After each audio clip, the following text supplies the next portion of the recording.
Em nome do Pai, do Filho e do Espírito Santo. Amém. Seja bem-vindo, amado irmão e irmã, ao nosso estudo da primeira leitura desta segunda-feira da 23ª semana do Tempo Comum.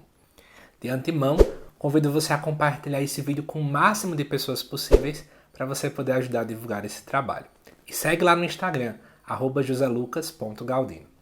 A primeira leitura desta segunda-feira se encontra lá na primeira carta de São Paulo aos Coríntios, capítulo 5, versículo de 1 a 8, que diz assim: Irmãos, é voz geral que está acontecendo entre vós um caso de imoralidade, e de imoralidade tal que nem entre os pagãos costuma acontecer. Um dentre vós está convivendo com a própria madrasta. No entanto, estáis inchados de orgulho, ao invés de vestirdes luto, a fim de que fosse tirado do meio de vós aquele que assim procede? Pois bem, embora ausente de corpo, mas presente em espírito, eu julguei como se estivesse aí entre vós, esse tal que tem procedido assim.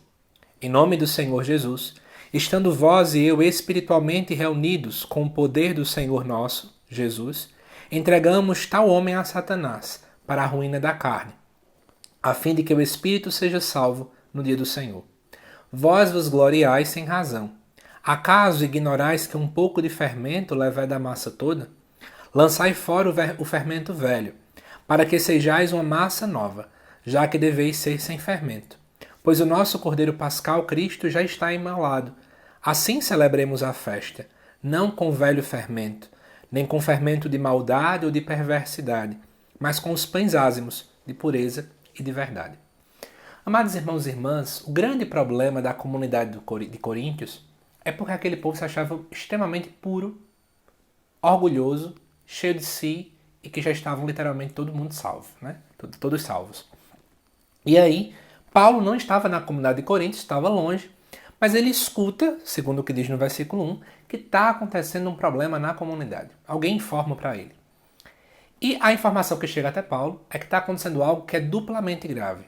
É grave no âmbito cristão, porque isso para o cristianismo não é nada compatível, como também para as próprias leis romanas que estavam em vigor na época.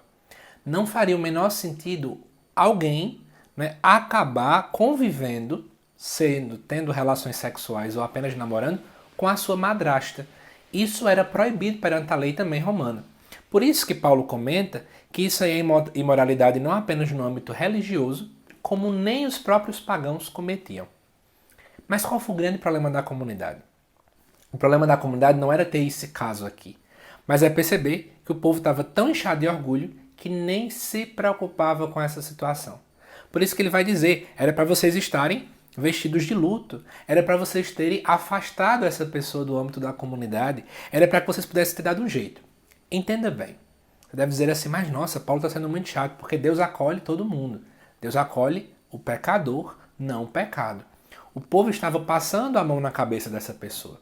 Não estava de fato exortando, não estava puxando a orelha e dizendo que aquele ali era incoerente. O povo estava passando vista grossa. E isso não é coerente. Por isso que São Paulo é enfático em questionar essa situação. E aí, Paulo mesmo de longe acaba dizendo que está condenando essa atitude. É nesse sentido que ele está fazendo. Mas aí eu quero chamar a atenção para a parte do versículo 6 em diante. É quando Paulo vai dizer: vocês se gloriam, mas sem razão.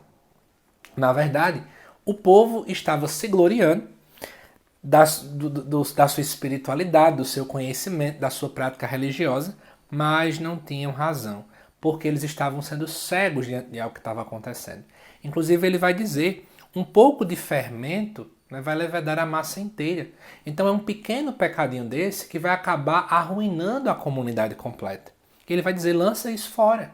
É preciso cortar, é preciso dar uma cisão, é preciso tomar uma decisão diante dessa situação. E ele inclusive faz uma comparação. Não sei se você sabe, mas na época da Páscoa, os fiéis eles comiam pães ázimos, que era pão sem fermento. Isso durante a época da Páscoa. E essa ausência de fermento era para simbolizar a ausência de pecado que o povo de Deus deveria ter. Então Paulo utiliza essa metáfora para dizer que nós somos chamados a ser esses pães ázimos, de fato de pureza e de verdade. Ou seja, precisamos ser homens e mulheres que tenham verdade, que tenham pureza no coração, largando de perto de nós toda atitude imoral, todo pecado que nos distancia da vontade de Deus. E aí, para finalizar, Que reflexão a gente pode fazer diante dessa leitura, depois que entendemos o contexto? Vou trazer um ponto para vocês. É de nós compreendermos a nossa corresponsabilidade para com a vida do irmão.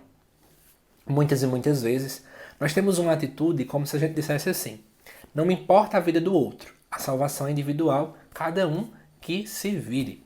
Amados irmãos e irmãs, nós não somos um povo construído numa igreja formada de uma pessoa só. Nós somos um corpo.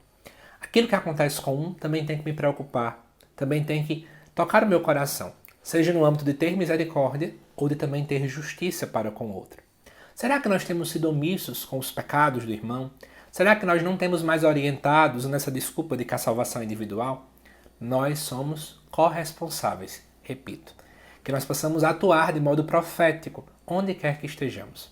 Que Deus te abençoe, amado irmão, amada irmã, e até daqui a pouco, às 7 horas da noite, para a reflexão do Evangelho desta segunda-feira. Até lá!